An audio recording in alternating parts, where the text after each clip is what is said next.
Salutations tête de nage, je suis le chef et bienvenue dans ce menu popcorn un petit peu spécial. En effet, comme tu le sais certainement, le week-end dernier se tenait à San Diego le Comic-Con, le plus grand salon consacré à la pop culture au monde.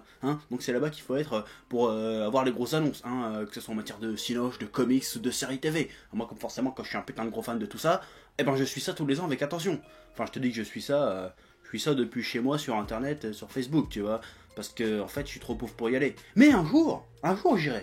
Un jour j'irai, je ferai une vidéo là-bas en direct du San Diego Comic Con, et je te ferai exactement la même vidéo que je suis en train de faire là, mais direct de là-bas. Ah, tu verras, tu verras. Du coup, il y a quelques jours, sur Twitter, j'ai balancé l'idée de faire une petite vidéo qui passera en revue les trailers du Comic Con, et ça a l'air d'avoir enchanté pas mal de gens, donc je me suis dit, pourquoi pas, on va le faire, on va tester, allez, pourquoi pas, Donc, petite vidéo au calme sur les trailers du Comic Con. Alors attention, je vais pas parler de tous les trailers qu'il y a eu, parce qu'il y en a eu beaucoup, il y en a eu énormément, comme tous les ans d'ailleurs. Je vais parler de ceux que j'attendais, et de ceux qui m'ont plu, même si je les attendais pas spécialement, ceux qui m'ont intéressé, ou que j'ai des trucs à dire dessus, je vais en parler. Bon, je vais parler essentiellement de point de vue cinoche. Bon, après, je ferai peut-être une petite vidéo en plus pour parler peut-être des trailers de séries TV, mais bon, on verra si j'ai pas la flemme. Ouais. Bon voilà, donc on est bon. Ah oui, alors avant tu remarqueras que la configuration est pas comme d'habitude dans les vidéos. Je suis plus au centre, je me mets un petit peu sur le côté. Comme ça, sur ce côté-là, je pourrais mettre les trailers dont je parle, et je mettrai aussi les liens en commentaire. Voilà, maintenant c'est parti. Oui. Bon, déjà on va être clair, cette année, niveau trailer, c'est DC et Warner qui ont niqué le game, avec pas moins de 3 gros trailers pour l'écurie DC. C'est pas mal déjà. Et donc on va forcément parler du trailer qui était pas du tout attendu, qui a été un peu une surprise, qui est pas vraiment un trailer, mais bon c'est pas grave, c'est plus un footage qui montre un petit aperçu du film comme ça sympa, juste spécial pour le Comic Con, Justice League. Quand même. Petit aperçu qui fait déjà polémique auprès des fans de DC ou même de comics en général. Bon, ça fallait s'y attendre depuis Batman vs Superman. Je pense qu'à chaque fois que DC va faire un truc, ça va partir en steak. Moi personnellement, j'ai kiffé. Déjà parce que j'ai été surpris sur quelques points. Déjà, ça c'est cool. Déjà Aquaman. Aquaman, je valide. Jason Momoa en Aquaman, Arthur Curry. Bon, au début, j'étais pas trop chaud parce que je me disais, ouais, bon, pourquoi pas. Mais en fait, badass. Déjà badass. Déjà rendre le personnage d'Aquaman badass au ciné, c'est cool. Bon, il est badass dans les comics aussi, mais pour les néophytes qui n'y connaissent rien, Aquaman c'est juste le mec gentil qui parle au dauphin, tu vois. Donc c'est pas forcément badass.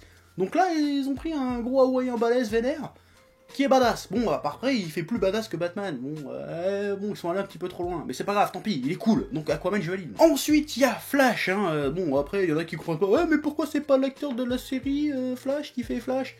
Parce que c'est un autre délire, arrête de faire chier avec ça. Donc moi, le Flash, Barry Allen, ouais, il m'a bien plu. Bon, il est un peu. Il me fait plus penser à Kid Flash qu'à Flash en fait, dans le délire. Ouais, je suis un petit rigolo, je suis un peu timide, je suis un peu un nerd. Mais bon, pourquoi pas. Après, son pouvoir il semble un peu chelou quand même. Parce qu'il fait pas que bouger vite. Dès qu'il bouge, il y a des éclairs partout. C'est bizarre, ça doit pas être pratique pour être passé inaperçu. Mais pourquoi pas. Donc il fait des flashs, et Flash c'est normal. Le costume, il a l'air sympathique. Ça fait un peu Power Rangers, c'est sûr. Mais franchement, moi je valide. J'ai bien aimé la scène avec Bruce Wayne. Donc cool aussi ça. Bon après il y a Cyborg, mais on le voit pas beaucoup. Bon après costume full CGI, en général ça donne pas forcément de très bons résultats. Tout le monde se souvient de Green Lantern, ça pue un peu la merde. Donc je vais voir ce qui va se passer, on verra. Pour l'instant je me prononce pas sur Cyborg. Ouais. Bon après ce qui m'a surpris, comme pas mal de monde d'ailleurs, c'est l'espèce de... DC semble faire un virage à 180 degrés niveau ton, ambiance, tu vois. Batman vs Superman, on a beaucoup reproché que le film soit très premier degré, très sérieux tout le temps, alors que là, dans cette bande de Justice League, elle semble un peu plus légère, un peu plus badass. Là, il y a des petites blagues passées par là, il y a de la punchline, truc qu'il n'y avait pas avant. Donc, il y en a qui ont été un petit peu déboussolés. Il y en a d'ailleurs qui gueulent, ouais, Sprint pour Marvel, restez sombre et tout. Moi, je dis, on peut très bien faire un truc sombre et sérieux tout en étant un petit peu rigolo de temps en temps. Donc, voilà, moi, je suis content de ce petit virage.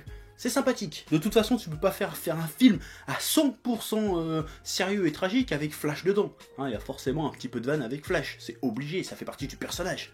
Donc voilà, fais pas chier. Bon après, c'est qu'un petit aperçu. On a vu peut-être 4-5 scènes dedans. C'est certainement pas représentatif de l'ensemble du film. Moi, je suis persuadé qu'ils vont rester dans le délire, que c'est sérieux, c'est des héros, c'est des icônes, tout ça. C'est vrai qu'il manquait un peu ce côté un peu iconique dans cette bande-annonce. Contrairement à la première bande-annonce d'Avengers, où t'avais le plan avec les Avengers réunis, tout ça. Là, il manquait un peu ça. Donc je peux comprendre qu'il y en a qui ont été désappointés. par cet aperçu, mais moi j'ai bien aimé, voilà. Ensuite on a eu le trailer de Wonder Woman, le tout premier, donc voilà. Bon, on va pas te raconter de conneries, je l'attendais pas spécialement celui-là, c'est un projet qui, bon, m'emballait pas plus que ça a priori, mais faut avouer que le petit trailer il vaut quand même le coup d'œil, ouais. Bon, j'avoue que la première scène du trailer sonnait un petit peu comme un vieux boulard nul. Genre le mec il se réveille sur une île d'Amazon. Oh, vous êtes un homme. Bon, moi je m'attendais que ça finisse en... Ouais, t'as compris. Bon, après, je vais être obligé de me joindre un peu à la meute, à ce que tout le monde dit. Hein. Ça fait un peu penser au premier Captain America, c'est vrai. Hein, parce que y a le délire du super-héros. Là, en l'occurrence, c'est une super-héroïne qui débarque pour aider les Américains à défoncer les Allemands. Ouais, donc c'est... Ouais. On sait pas trop pourquoi d'ailleurs elle se joint à ce conflit-là, hein, parce qu'autant dans Captain America, c'est le Captain America, donc forcément, il est avec les Américains, tu vois, et en plus c'était la Seconde Guerre mondiale, donc dans la Seconde Guerre mondiale, c'était logique, quelque part, qu'il y ait un super-héros qui se batte contre les nazis, parce que les nazis sont clairement identifiés comme des enculés, du point de vue de l'histoire, d'accord ?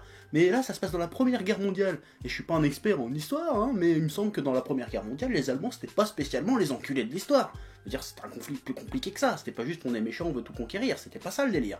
Donc pourquoi la Wonder Woman, elle se met avec les Américains pour casser la gueule aux chleux? Je comprends pas. J'espère qu'il y aura une réponse dans le film, parce que là, ça m'interpelle. Bon, ça fait des années que Hollywood, que les critiques, que les fans attendent un vrai blockbuster super-héroïque centré sur une super-héroïne. Hein, donc on l'a enfin. Et Catwoman, ça compte pas, parce que c'était de la merde. Et force est de constater que le film a l'air plutôt badass. En tout cas, le trailer était plutôt badass. Hein. La scène où elle se défonce les Allemands avec ses épées et tout... Stylé quoi. Bon, ça fait un peu Xena la guerrière contre les Allemands, mais stylé. Bon, je t'avoue que au départ, quand ils ont annoncé Gal Gadot, je sais pas comment elle s'appelle, dans le rôle de Wonder Woman, moi j'étais pas spécialement emballé, mais après l'avoir vu dans Batman vs Superman et dans ce trailer, je me dis, bon, finalement c'est un bon choix, ça le fait bien. Ouais, ça claque bien, j'aime bien. Ouais. Après, le monde des Amazones a l'air stylé, l'esthétique autour des Amazones, la mythologie, tout ça, a l'air stylé, hein, ça encore j'aime bien dans les films d'essai, qui je trouve qu'ils ont un gros avantage par rapport aux films Marvel, c'est qu'ils ont une vraie esthétique. Il y a une vraie recherche visuelle, il y a une vraie patte d'essai, tu vois. Dans les films Marvel, c'est un peu tout le temps la même chose. Ça manque de... tu vois ce que je veux dire ou pas? Ouais. Bon, par exemple, la scène de bataille entre les Amazones et les Chleux sur une plage, je sais pas si c'est les Chleux à ce moment-là, mais elle a l'air grave stylée, moi je valide ça, c'est cool. Bon, par contre, j'ai une réserve, hein, je suis désolé, mais Chris Pine en Steve Trevor, non. J'aime bien Chris Pine, j'aime beaucoup cet acteur, Captain Kirk et tout, ça le fait. Pourquoi vous l'avez pas pris en Green Lantern, ce mec-là? En Hal Jordan, ça aurait trop pédé. Pourquoi vous le mettez en Steve Trevor? Il pue la merde, Steve Trevor, merde. Ah, je suis pas content là-dessus. Là, je suis pas d'accord. Bon, il va être sympa dans le personnage, j'imagine, mais il aurait fait lui faire un vrai super-héros, bordel. Ouais. Et enfin, pour finir chez DC, il y avait le trailer de Suicide Squad. Bon, cette année, on en a bouffé au moins 15 des trailers, des extraits, des teasers de Suicide Squad, mais il faut avouer que celui qui est sorti à la Comic Con cette année était particulièrement chiadé, hein. Le montage avec la musique et tout, stylé, moi j'ai kiffé. Bah moi je suis plutôt hypé par ce film depuis qu'il a été annoncé. Pourquoi? Bah parce que déjà c'est le premier film du DC Extended Universe qui est post-Batman vs Superman. Et vu ce qui se passe dans Batman vs Superman, je suis très curieux de voir les conséquences que ça aura dans le film. Et ça va être intéressant ça. De plus, je suis un peu excité par ce film parce que c'est le premier film de super-héros tout court qui met en avant les super-vilains. Et Catwoman ne compte toujours pas. Et faut bien admettre une chose, c'est que DC Comics a toujours eu de bien meilleurs vilains que dans Marvel. Oui, je l'ai dit. Qu'est-ce qu'il y a? Tu vas faire quoi? Hein? Puis surtout, il y a un nouveau Joker, Jared Leto en Joker, moi je veux voir ce que ça va donner. Parce que pour l'instant, on voit des petits machins, mais on n'a aucune idée de ce que ça va réellement donner dans l'ensemble du film. On sait même pas quel rôle il va avoir dans le film encore. Donc moi je veux voir ça, je suis curieux. Hein. Bon, j'espère juste que Jared Leto, il va pas être retrouvé suicidé dans un hôtel 2 semaines avant la sortie du film, parce que ça sera un peu dommage. Hein. Bon, ça aidera la promo, j'imagine, mais bon, ça serait con quand même. Ouais. Bon, après, je pense qu'on n'a pas vraiment une idée globale du film, parce que malgré tous les trailers, tous les teasers, tous les extraits qu'on a eu cette année, et ben on n'a absolument aucune réelle idée du réel contenu du film. Donc ça va être intéressant quand même de le voir. Parce que c'est pas comme Batman vs Superman où un mois avant ils avaient balancé toutes leurs cartouches, on savait déjà ce qu'il y avait dans le film. Bon, il y a eu quelques surprises, mais globalement on savait comment ça allait se dérouler. Ouais. En plus, encore une fois, pour un film d'essai, une vraie volonté d'avoir une esthétique particulière, et ça, c'est cool. Et en plus, un ton plus léger, plus dynamique, plus fun, plus badass, qu'on n'a pas encore vu chez DC. Donc, j'ai très hâte de découvrir ce film, et il sort très bientôt. Donc, on en reparlera à ce moment-là, bien évidemment. Hein, petite pub comme ça, ouais. De toute façon, je sens que ce film, soit ça va être une bouse, soit ça va être un putain de film. Ah, il y aura pas d'entre deux, je pense pas.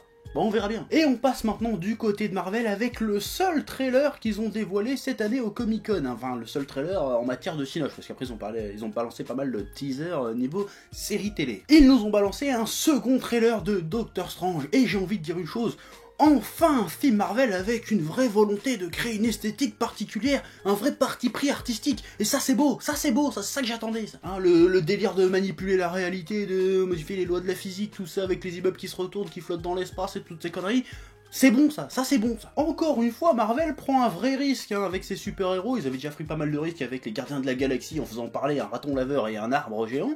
Ant-Man avait juste un mec qui a le pouvoir de rétrécir. Et là, ils font Doctor Strange. Mais là, ça va être encore plus tordu, parce que autant les autres trucs, tu peux comprendre. Mais Doctor Strange, je sais pas si t'as déjà lu les comics, mais ça part dans des délires mystiques de ouf. Attention, il y a des dimensions paralléloïdes dans tous les sens. C'est n'importe quoi. Alors, faire ça en film, c'est couillu quand même. En plus, les mecs de Marvel, ils l'ont dit un petit peu avant que je fasse cette vidéo, Doctor Strange, ça sera le point de départ du Marvel Cinematic Multiverse. Multiverse, ça veut dire qu'ils vont faire des films sur des réalités alternatives, les mecs. Ils partent dans des délires. Ça va être ouf. Ensuite, le film semble être une origin story. Bon, ça peut pas sembler un peu désuet, les origin story, quand on parle de super-héros aujourd'hui, parce qu'il y en a quasiment plus des origin story. Mais quand tu parles de Doctor Strange, t'es obligé de faire une origin story. Déjà parce que l'origin story de Doctor Strange est très intéressante pour le personnage, parce qu'à la base, c'est quand même un scientifique, un chirurgien très carré comme ça, qui est obligé de remettre en question toutes ses croyances pour réussir à guérir ses mains. Donc du coup il se retrouve à faire des arts mystiques. Donc ça c'est intéressant déjà niveau personnage. Donc t'es obligé de le raconter. Tu peux pas juste arriver avec Doctor Strange qui a des pouvoirs magiques et puis c'est réglé. En plus il y a des arts mystiques, il y a plein de règles, il y a plein d'éléments. T'es obligé de passer par le début pour comprendre Doctor Strange.